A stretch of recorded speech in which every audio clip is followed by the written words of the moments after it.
आज शायद क्रिकेट की बात भी करनी चाहिए, क्योंकि मैं देख रहा था कि विराट कोहली ने टेस्ट क्रिकेट से रिटायरमेंट ले ली। कई भारतीयों की तरह वो मेरे भी फेवरेट क्रिकेटर हैं। जब मैं स्कूल में था तो तकरीबन मेरे ख्याल से ये 70 का दशक था। तो 70 के दशक में ऑस्ट्रेलिया और इंग्लैंड की फेमस एशेज सीरीज चल रही थी, और उस समय ऑस्ट्रेलिया के दो बहुत तेज गेंदबाज जेफ थॉमसन और डेनिस लिली अंग्रेजी बैट्समैन और उनकी बैटिंग लाइनअप को तहस नहस कर दिया था। ऑस्ट्रेलियंस ने उस समय एक कहावत निकाली थी, that from ashes to ashes and from dust to dust, if Thommo don't get ya then Lillee surely must. और अगर आप इस लेयर को देखें तो आप समझ जाएंगे कि मैं आपको क्या बताने की कोशिश कर रहा हूं। तो अगर आप सारे सिस्टम्स को पार कर भी गए तो आपको फिर भी एयरफील्ड या लॉजिस्टिक इंस्टॉलेशन या जो भी चीज को आप टारगेट कर रहे हैं उसमें पहुंचने से पहले कोई ना कोई इस लेयर्ड ग्रिड का सिस्टम जरूर गिरा देगा। हमें एयर डिफेंस ऑपरेशन सिंदूर के एयर डिफेंस की कार्रवाई को एक कॉन्टेक्स्ट में समझने की आवश्यकता है। मैंने आपको कल बताया था कि पिछले कुछ सालों में आतंक की गतिविधियों का कैरेक्टर जो है उसमें कुछ बदलाव आ रहा था। अब हमारी मिलिट्री के साथ साथ मासूम सिविलियंस जो कि अपना बचाव करने में विफल थे, उन पर भी हमले हो रहे थे। 2024 में जम्मू सेक्टर में शिवखोरी मंदिर को जाते हुए यात्री और इस साल अप्रैल में पहलगाम में मासूम पर्यटक इस खतरनाक ट्रेंड के विशेष उदाहरण हैं। पहलगाम तक पाप का यह घड़ा भर चुका था। उसके बाद जो हुआ उसके बारे में हम कल विस्तार में बातचीत कर चुके हैं, क्योंकि आतंकियों पर हमारे सटीक हमले लाइन ऑफ कंट्रोल और इंटरनेशनल बाउंड्री को पार करे बिना किए गए थे। हमें पूरा अंदेशा था कि पाकिस्तान का वार भी बॉर्डर के उस पार से ही होगा। इसलिए हमने अपनी एयर डिफेंस की पूरी तैयारी पहले से ही कर ली थी। हमारी इन्वेंट्री में शामिल काउंटर मैन्ड एरियल सिस्टम्स,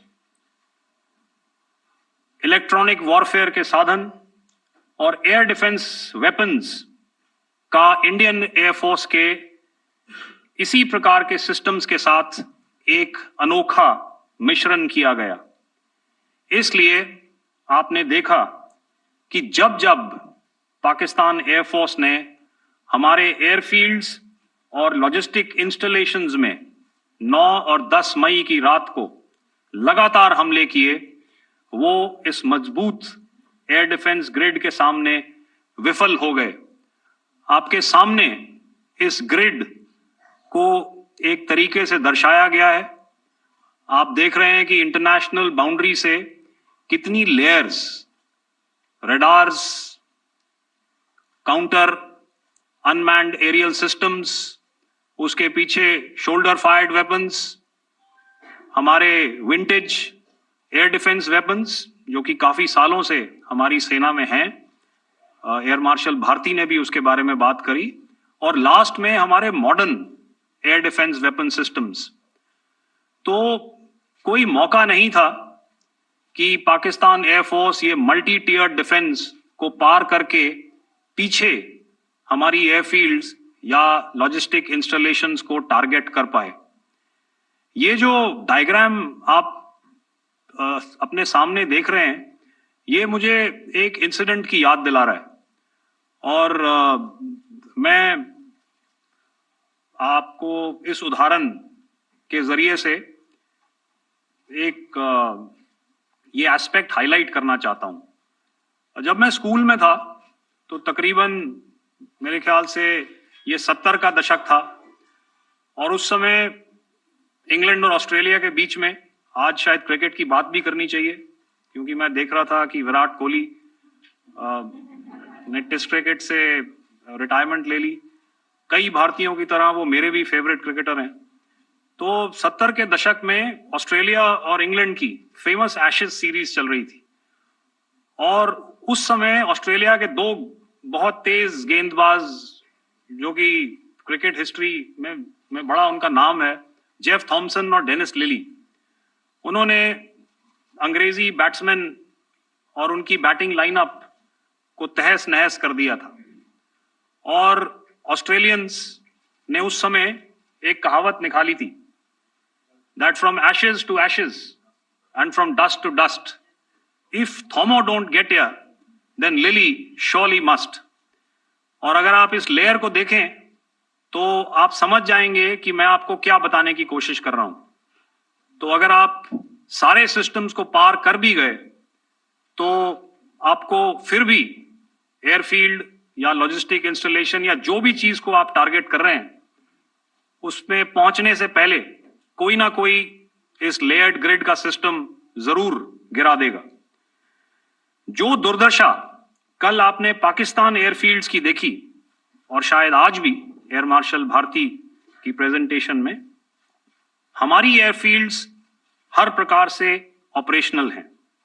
यही नहीं, पाकिस्तान के ड्रोन्स और वेपनाइज्ड यूएवीज से की गई हमलावर कोशिशें भी इस ग्रिड के कारण नाकाम हुई और जो बचे कुचे ड्रोन्स थे उन्हें हमारे शोल्डर फायर्ड हथियारों से मार गिराया गया।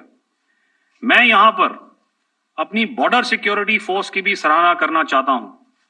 उनके डायरेक्टर जनरल साहब से लेकर बॉर्डर पर तैनात बीओपी पर पहरा देने वाले आखिरी जवान भी हमारे इस अभियान में बढ़ चढ़कर शामिल हुए और बहुत बहादुरी से उन्होंने हमारा साथ दिया।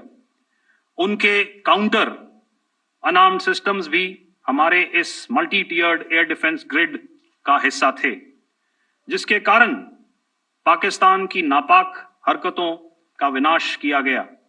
आपने सुना ही होगा, जब हौसले बुलंद हों तो मंजिलें भी कदम चूमती हैं।